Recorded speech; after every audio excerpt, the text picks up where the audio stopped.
Toujours en compagnie de Arthur Vernon, nous évoquons la pornographie. Bonjour Sophie. Bonjour Brigitte, bonjour Arthur Vernon. Bonjour Sophie.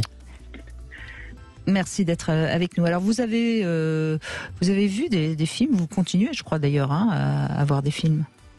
Oui, effectivement. En fait, moi, la pornographie, ça m'a appris plein de choses et finalement, tout au long de ma vie, ça me suit et je l'utilise différemment, en fait, on va dire, au fur et à mesure.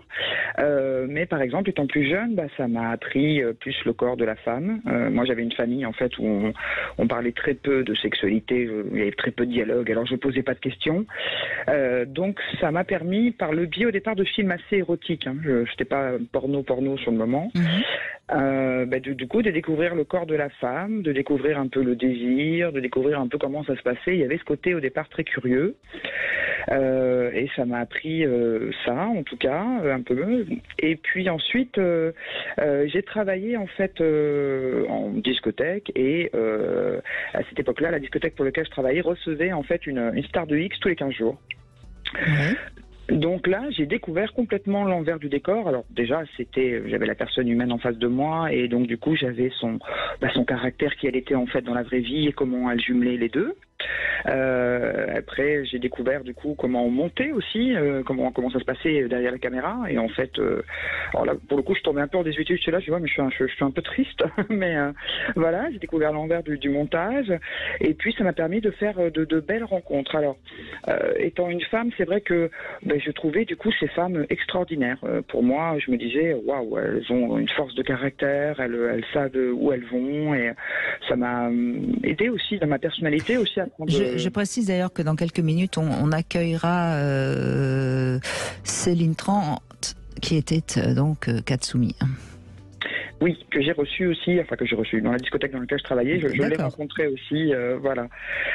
Et c'est vrai que du coup, voilà, moi ça m'a aidé en tout cas à m'affirmer en tant que femme, à prendre confiance en moi aussi, et du coup j'avais plus d'aisance après avec les hommes.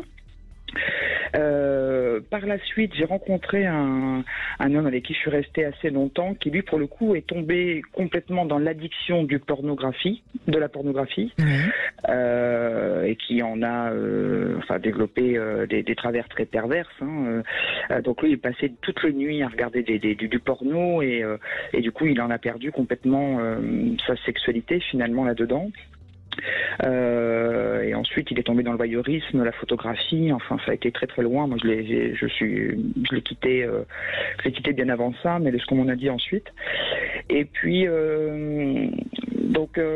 et puis après par la suite, voilà, de temps en temps, pour moi quand j'étais célibataire, eh bien ma foi j'aimais bien aussi voilà, me regarder de temps en temps des films porno pour me faire plaisir aussi tout simplement. Alors moi je suis bisexuelle, donc je regarde de tout, à peu près tout le catalogue. J'aime bien regarder la femme, j'aime bien regarder l'homme, j'aime bien regarder l'homme et la femme, j'aime bien regarder que les femmes. Enfin, vous voyez, je suis assez curieuse de tout. Et alors, comment vous choisissez ce que vous allez regarder? Vous allez sur des sites particuliers? Comment vous faites votre sélection? Alors c'est vrai que en général je vais au plus simple, donc le smartphone, Google est formidable et je vais taper ce que j'ai envie de voir directement dans la barre de recherche. D'accord. Voilà. Et c'est vrai que ces derniers temps, ma foi, j'aimais bien par exemple les compilations. Oui, alors là, pour le coup, on sort du cadre du film, il n'y a plus d'histoire, il n'y a plus de décor, on est dans de la compilation, c'est que du montage.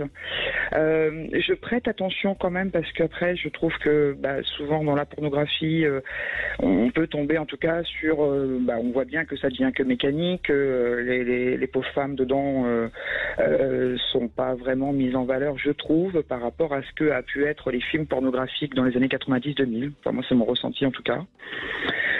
Donc j'essaye quand même de trouver, quand je veux regarder un film entier, de retrouver justement vraiment, on sent que l'actrice elle prend du plaisir, elle aime faire ce qu'elle fait, elle le fait de manière vraiment à l'aise, épanouie, voilà. Moi c'est vrai que c'est le visuel qui va m'attirer, mais pas que, j'aime aussi entendre la femme jouir, donc il va y avoir les sons qui vont m'attirer aussi. Et puis ma foi en couple, voilà, là avec mon mari actuellement, mais de temps en temps on aime bien, on regarde ça et puis ça permet tout simplement de se dire, tiens, on n'a pas fait cette position-là depuis un petit moment, ou tiens, on pourrait essayer ça. Enfin, ça donne aussi des idées pour justement ne pas tomber dans une routine, on va dire, sexuelle et de pouvoir apporter de la fantaisie. Oui, vous êtes vraiment une consommatrice, j'allais dire, de bonne augure pour la pornographie. Je crois que ce serait intéressant de rappeler, je crois qu'on l'a pas vraiment dit, un peu l'historique. Hein. Avant 75, il y avait pratiquement pas d'images ni de films pornographiques accès au grand public. Hein. C'était toujours des films très très particuliers qui étaient tournés pour des amateurs et qui n'étaient diffusés d'ailleurs que dans des clubs spécialisés, etc. 75, c'est la grande libération du cinéma pornographique avec tous les films dans les grandes salles, etc. Après arrive la loi X en 76, mais jusqu'en 80-85, jusqu'en 80 plus exactement, on continue à tourner des films avec des caméras, etc. 80-81 arrive la vidéo, et donc ça change encore la donne, mais c'est quand même entre 85 jusqu'aux années 2000, le vrai essor de la pornographie. Il y a eu les Hot d'Or, il y a eu tout le cinéma pornographique américain avait ses stars, etc., etc. Et c'est à partir et on a invité d'ailleurs aussi beaucoup de stars du porno à la télévision, etc. Et c'est à partir de 2005 qu'on a commencé à voir les images, évidemment, avec l'arrivée d'Internet, sur Internet, et cette pornographie très starifiée, si je puis dire, a disparu. Et aujourd'hui, c'est vrai que il y a pratiquement plus de vraies stars de la pornographie. En tout cas, à ma connaissance, j'ai pas de noms comme ça qui me viennent. Pareil, non, je suis tout à fait d'accord, même si évidemment certaines sociétés de production pornographique essayent de capitaliser le plus qu'elles peuvent sur la notoriété d'une actrice, mais c'est vrai que ça a du mal à infuser dans le grand public. Parce qu'il n'y a plus de médias qui parlent de pornographie finalement. Exactement. Ça reste très, très souterrain. Hein. Et c'est pour ça que c'était intéressant, Sophie, de voir comment vous faisiez vos choix, et en effet, vous faites vos choix sur Google. Hein. Alors moi, c'est vraiment par dépit quand même que j'en suis à ça, parce que pour le coup, j'aimais moi cette période où du coup il y avait cette starification-là. Moi, j'en avais une que j'adorais beaucoup. C'était par exemple Estelle Desanges. Et donc quand elle sortait quelque chose, elle en a pas fait beaucoup, mais quand elle sortait quelque chose, du coup, c'était très agréable de pouvoir acheter le support, d'attendre le film et de se dire bon voilà quel va être son nouveau film. Et je trouvais que c'était bien de garder quand même ce format film finalement. Là maintenant, c'est vrai qu'on ne veut plus finalement quelque part, je dirais pas s'identifier, mais en tout cas avoir une forme de repère, parce que effectivement sur Internet, on ne sait même pas la nationalité si elle, c'est assez déroutant de ce côté-là. Donc ça enlève un peu le côté humain finalement. Alors des fois j'essaye de regarder des films amateurs en me disant je vais au moins taper amateur français par exemple.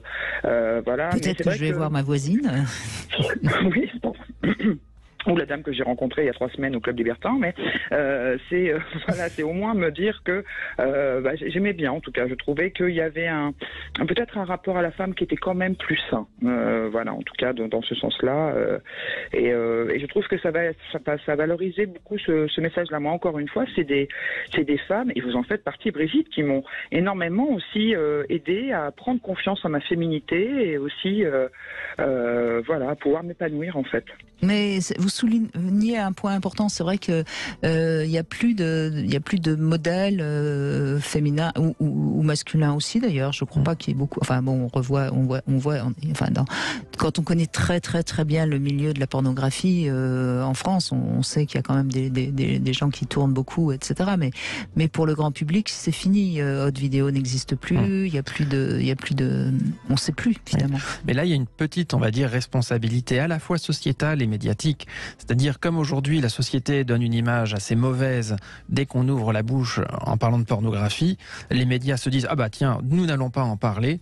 Et comme ils n'en parlent plus, ils ne peuvent plus mettre en avant des personnes qu'ils pourraient très bien dire voici la nouvelle égérie du monde pornographique, parce qu'après tout les médias font un peu ce qu'ils veulent aussi. Donc s'ils avaient envie de dire telle personne est la nouvelle égérie dans le domaine de la pornographie, que ce soit vrai ou pas, bien ils pourraient très bien le faire. Aujourd'hui ils ne le font plus trop, parce que globalement la pornographie a mauvaise presse et mauvaise image, donc on préfère ne pas en parler aujourd'hui, ou en mal, comme les scandales. Vous parlez du porno amateur. Bon, là, aujourd'hui, c'est des scandales, c'est des gens qui sont en prison, on lit des articles dans Le Monde, c'est pas une image très reluisante sur la pornographie. Non, c'est vrai. Merci en tout cas, Sophie, de ce témoignage tout à fait sympathique. Allez, une petite pause, on va se retrouver pour le Love Conseil, on va tester également un coffret de geisha, enfin, de la marque Shunga, et on va parler des seins dans le Love Conseil. Brigitte Lahaie, Sud Radio. Réagissez.